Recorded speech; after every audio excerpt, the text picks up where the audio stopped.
Okay, so today we're going to talk about recognizing arguments. Last time we talked about what an argument was, so this time we're going to talk about how you recognize them and how you can see how they're different from non-arguments.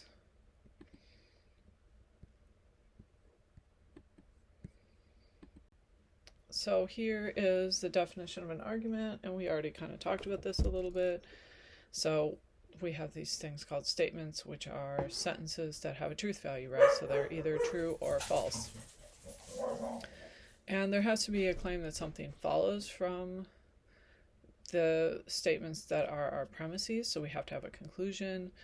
It says that note the evidence or reasons don't have to be true. That's because you can have a bad argument that still counts as an argument. So at the moment, we're not evaluating what is a good and bad argument. We're just going to talk about what an argument is.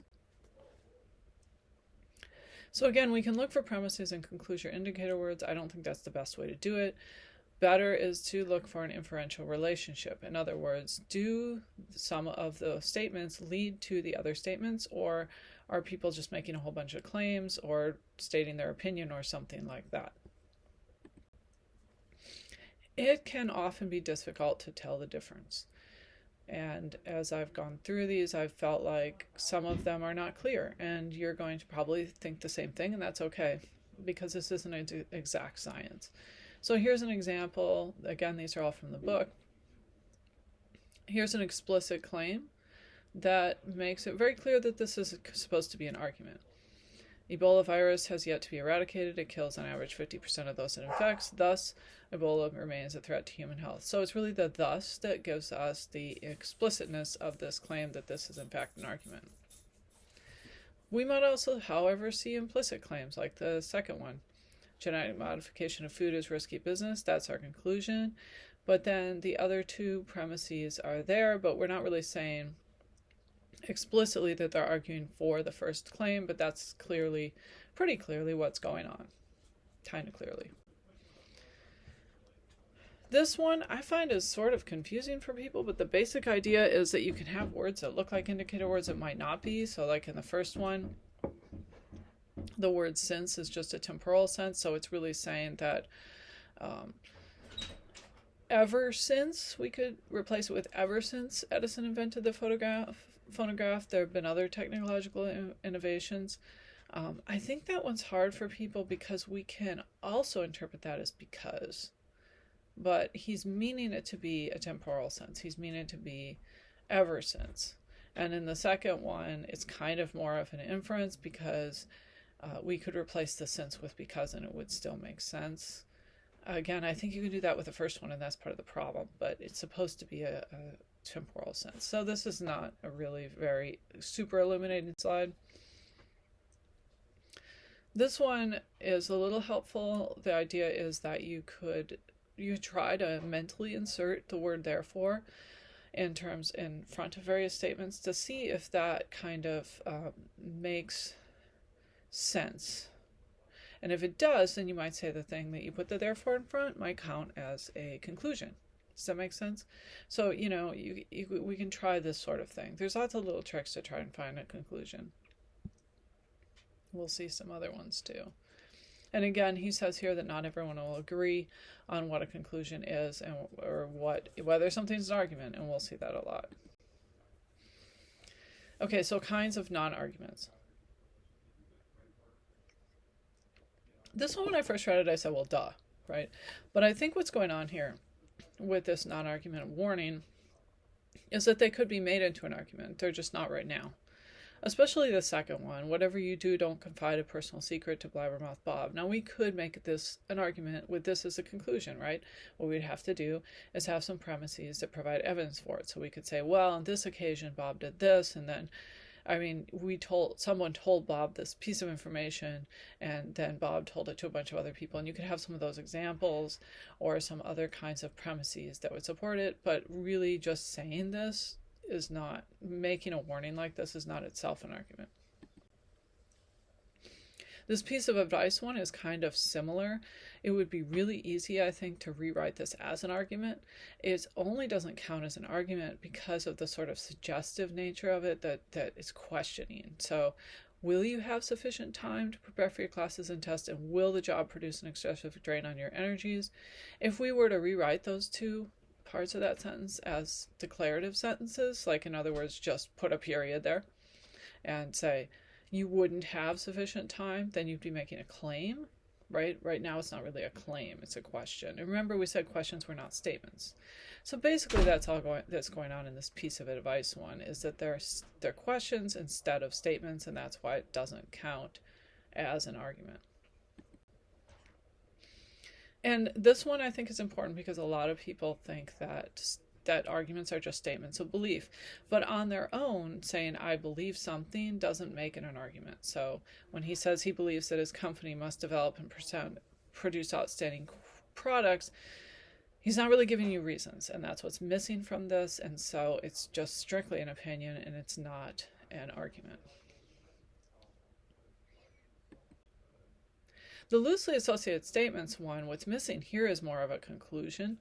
There's really not any statement that these are sort of leading to. It's just a bunch of sort of claims. Not to honor men of worth will keep people from contention, and then there's some other ones, but they're not really, each is not providing evidence for the other. So they're sort of on the same topic, but there isn't even a topic sentence. In contrast, some of these other ones, the next few that we're going to see, they really have something that could count as a conclusion. But I think the argument here is that they're instead a topic sentence or something like that. But this one to me really comes down to context. So it says the period of 1648 to 1789 was one of competition among the primary monarchs of Europe. If you were to read this paragraph in a history textbook, it definitely would count as a report and not an argument. But say you were at a history conference and two professors were arguing about this. That could certainly be an argument if it was against someone who said that the same period was not a contentious one or something to that effect. So it comes down to context and also intention, which is very difficult to discern from just some words on a page. But he's claiming that this report, in this case at least, does not count as an argument. Same with this expository passage. Again, it says it's a topic sentence followed by sentences that develop the topic sentence, but you could easily put this in a context where it could be an argument, since there is a topic sentence that could be rewritten as a conclusion. I have to honestly say I can't see much of a difference between that expository passage and this one, which he claims is an argument. But he says the purpose of the remaining sentences is not only to show how the skin and mucous membrane is barriers to microbes, but also prove. I'm not seeing it, but, that's his claim. So some expository passages can be arguments and some might not be.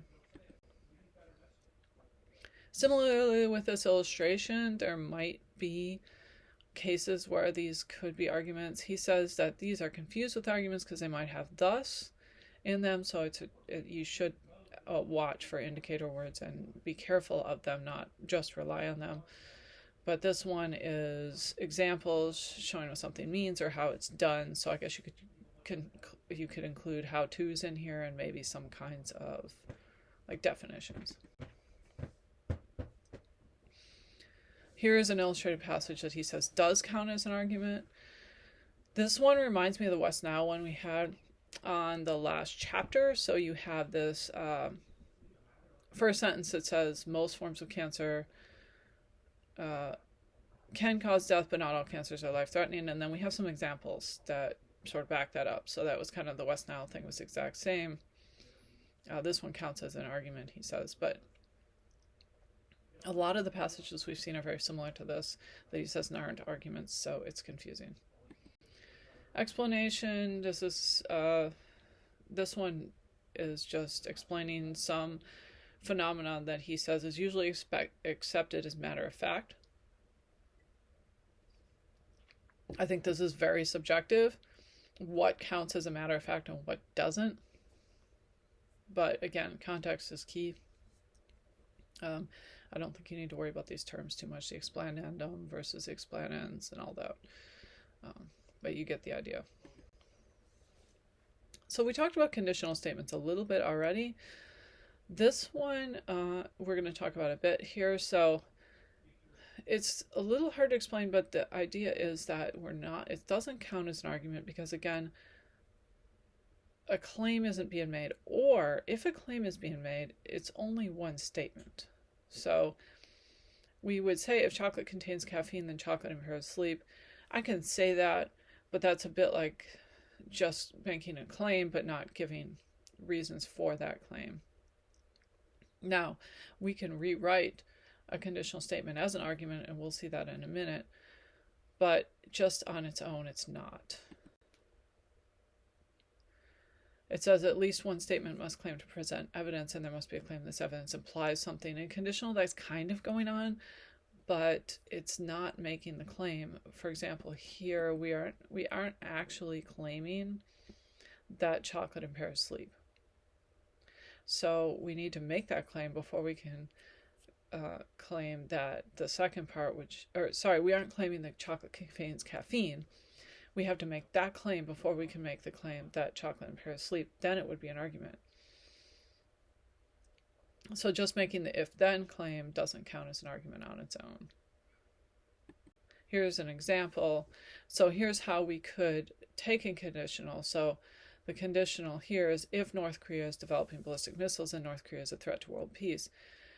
That wouldn't be an argument on its own, but if we then claim that North Korea in fact is developing ballistic missiles, then we can conclude that North Korea is a threat to world peace. So we're taking that conditional and claiming the first part is true and that the second part follows. Then it becomes an argument.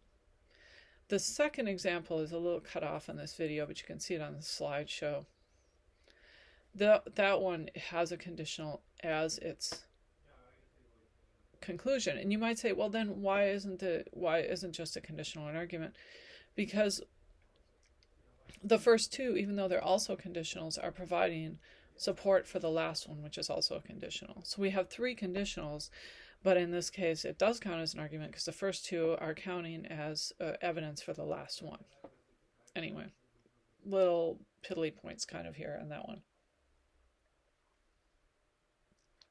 So to sum up here, a single conditional is not an argument, but a conditional statement may serve as either the premise or the conclusion or both as an argument.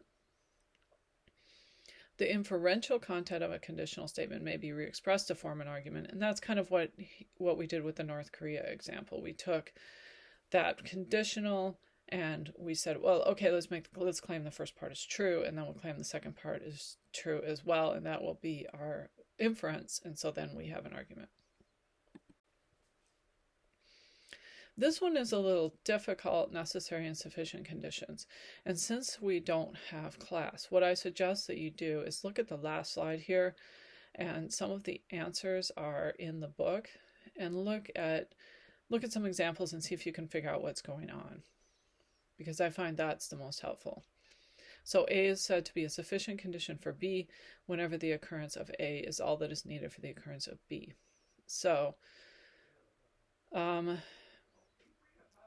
for example, being a dog is a sufficient condition for being an animal. In other words, it's enough if you know something's a dog, that's enough to make it be an animal. Because all dogs are animals, right? You cannot be a dog without being an animal. So B is said to be a necessary condition for A whenever A cannot occur without the occurrence of B. So being an animal is a necessary condition for being a dog. Again, I find this very confusing. I think it's difficult. I think it's something you'll have to think about a bit, and we'll come back to this also in chapter 10. Let's go back to sufficient conditions. So sufficient conditions, we can replace sufficient with enough. This is the way I like to do it. So is it enough to know I'm watching TV to know I have my eyes open? No, it's not enough, right? Because I could be doing something else. Just because my eyes are open doesn't mean that I'm watching TV. But is it a sufficient condition for something to be a mammal for it to be a dog? So we can rewrite this. Is it enough to know that an animal is a mammal if we know it's a dog? Sure, right? Because all dogs are mammals. So we certainly cannot be a dog without being a mammal. Is it a sufficient condition for something to be a car for it to be a Toyota Camry? So if I know something's a Toyota Camry, do I know it's a car? Yeah, because all cars are Toyota Camrys. So he writes it this way: if X is a dog, then X is an animal, or you could put a mammal in there too. So necessary conditions. It is a necessary condition for watching TV for me to have my eyes open. Yes, because I have to, right? I have to open my eyes to watch TV. So you can replace necessary with must. Must I have my eyes open to watch TV? Yeah. So is it a necessary condition for something to be a dog, for it to be a mammal? Must something be a mammal if it's a dog? Yes, right? Is it a necessary condition for something to be a car, for it to be a Toyota Camry? If something's a Toyota Camry, must it be a car? Yes. And again, those two sound very similar to sufficient conditions. So I think looking at the examples, the other examples, will help you understand why they're slightly different. So if X is not an animal, X is not a dog. So it's necessary condition. It must be there.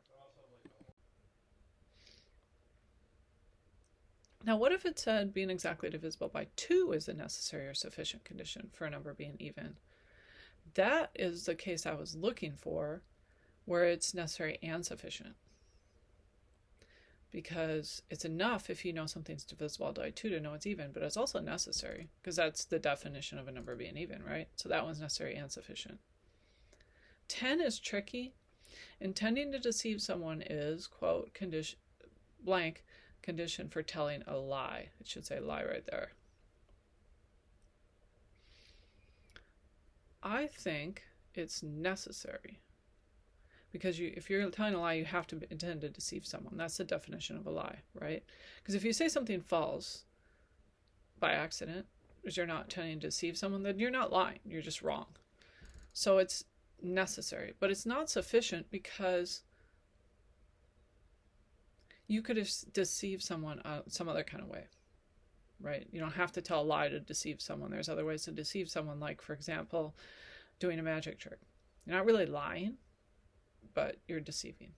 So I would say that one is necessary, but not sufficient. Okay, so I hope this was kind of helpful. And we have another exercise after this that you can play around with if you want. Otherwise, that's it for 1.2. So, oops, sorry.